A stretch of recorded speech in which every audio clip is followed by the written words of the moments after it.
it's a new way to investigate. The Grand Forks County Sheriff's Department used a drone to help investigate a home explosion near Bemidji, Minnesota.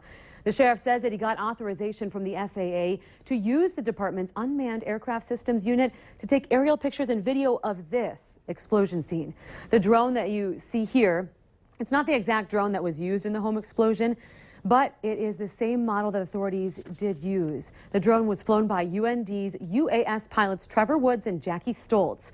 All pictures and videos are now with the Beltrami County Sheriff's Department as evidence. The Grand Forks County Sheriff's Department was the first law enforcement agency in the nation granted federal permission to fly unmanned aircraft systems at night throughout this jurisdiction.